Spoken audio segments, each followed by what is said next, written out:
بسم اللہ الرحمن الرحیم۔ السلام علیکم ورحمۃ اللہ وبرکاتہ۔ میں زبیر خان ہوں اور آپ میرا ویلاگ دیکھ رہے ہیں۔ واہ خان کوریڈور مخمصہ، یہ آج کے پروگرام کا موضوع ہے۔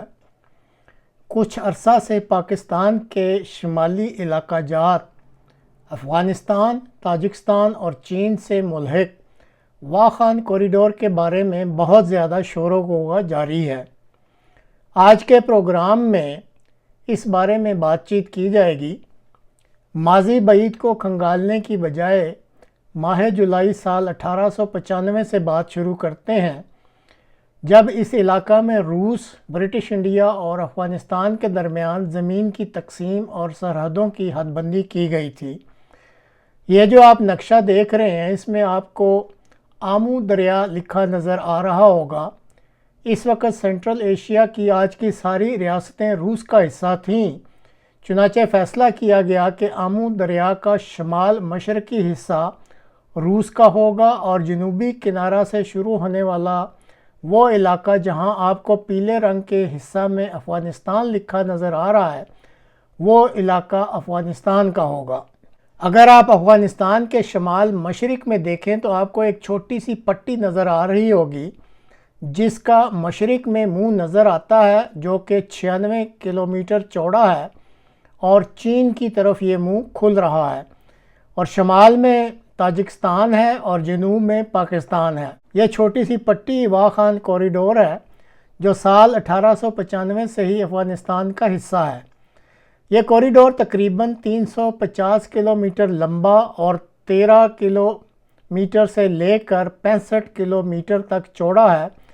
چونکہ یہ مشہور پہاڑی سلسلوں قراقرم اور کوہ ہندوکش سے گھرا ہوا ہے، اس لیے اس کی چوڑائی جو ہے، یعنی اس کوریڈور کی چوڑائی مختلف جگہوں پر بھی مختلف ہے۔ یہ علاقہ ماضی کے سلک روٹ کے نام سے بھی مشہور ہے اور چنگیز خان کے دور میں اطالوی تاجر اور سیاح مارکو پولو اپنے سفروں کے لیے اسی روٹ کو استعمال کیا کرتا تھا۔ اس وقت یہ علاقہ افغانستان کو چین سے ملانے والا واحد براہ راست زمینی راستہ ہے، اور چونکہ یہ کوریڈور پاکستان، تاجکستان اور چین کے درمیان واقع ہے، اس وجہ سے بھی اس کی اسٹریٹجک اہمیت جو ہے وہ بہت بڑھ چکی ہے۔ جب سے چین نے بیلٹ اینڈ روڈ انیشیٹو اور سی پیک شروع کیا ہے اور اپنا اثر و رسوخ اس علاقہ میں بڑھایا ہے، اس کے لیے بھی واہ خان کی اسٹریٹجک اہمیت بہت زیادہ ہو چکی ہے، یعنی چین کے لیے بھی۔ اور اس وقت سی پیک اور بیلٹ اینڈ روڈ انیشیٹو کو آپس میں ملوانے کے لیے جو سب سے چھوٹا راستہ ہے وہ بھی یہی بنتا ہے۔ اسی طرح اس وقت امریکہ اور روس بھی چین کے اس علاقہ میں اثر و رسوخ کو کم کرنے کے لیے، یعنی امریکہ اور روس اپنے اثر و رسوخ کو بڑھانے کے تناظر میں، وہ دونوں ممالک بھی اس علاقہ کو بہت اہمیت دے رہے ہیں۔ ایک لیک کی جانے والی خبر کے مطابق افغانستان اس واہ خان کوریڈور میں پہلے ہی 50 کلومیٹر ہائی وے بنا کر چین کے صوبہ سنکیانگ اور افغانستان کے صوبہ بدخشاں کو ملا چکا ہے۔ اس روٹ پر عام سی سڑک پہلے سے ہی موجود تھی جس پر ویگنیں وغیرہ مشکل سے چل کر سفر طے کر لیا کرتی تھی، لیکن اب جو سڑک بنائی گئی ہے، اور جیسا آپ ویڈیو میں بھی دیکھ رہے ہیں، اس سڑک پر ہیوی ٹریفک یعنی ٹرک وغیرہ بھی چل سکیں گے۔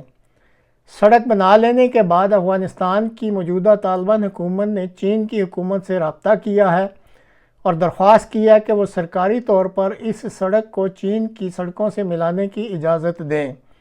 تاہم ابھی تک چونکہ چین کو بہت سارے تحفظات ہیں، اس لیے طالبان کو یہ اجازت نہیں دی گئی۔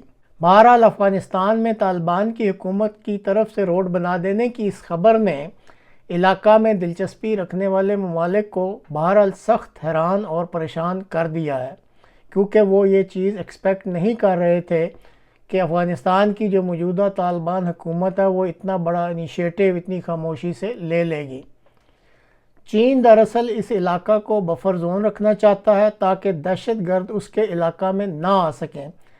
تاجکستان کے مطابق تاریخی طور پر یہ علاقہ، یعنی یہ جو کوریڈور ہے، یہ تاجکستان کا ہے اور وہ اس پر قبضہ کرنا چاہتا ہے۔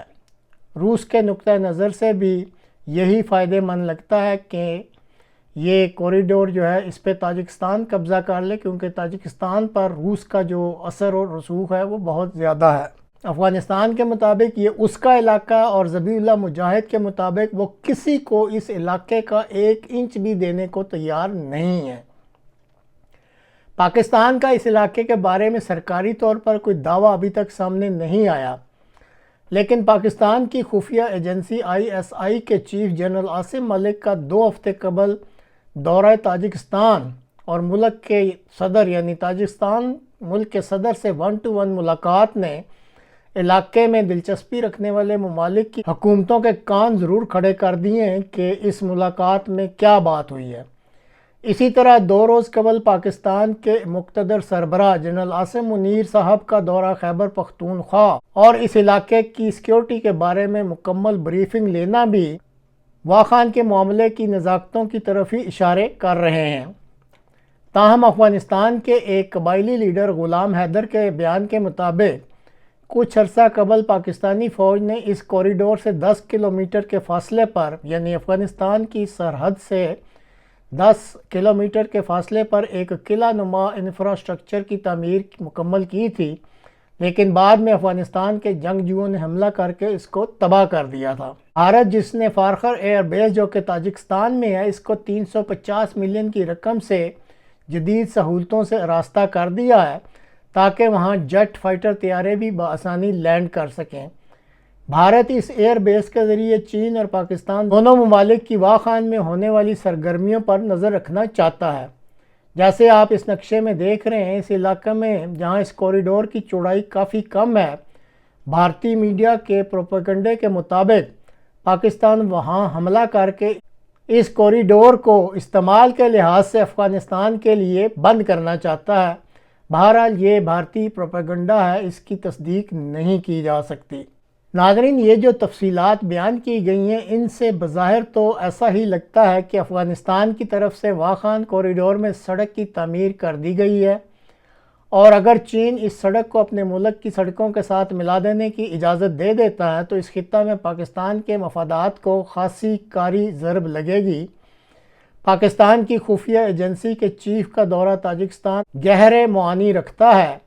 پہلے بھی آذربائیجان کی آرمینیا کے خلاف پاکستان کی مدد نے آذربائیجان کو فتح دلوا دی تھی۔ اب بھی اگر تاجکستان مان جاتا ہے تو تاجکستان چونکہ اس کوریڈور پر اپنے ملک کا تاریخی حق پیش بھی کرتا رہتا ہے، اس لیے پاکستان کی مدد سے تاجکستان اس کوریڈور پر قبضہ کر بھی سکتا ہے۔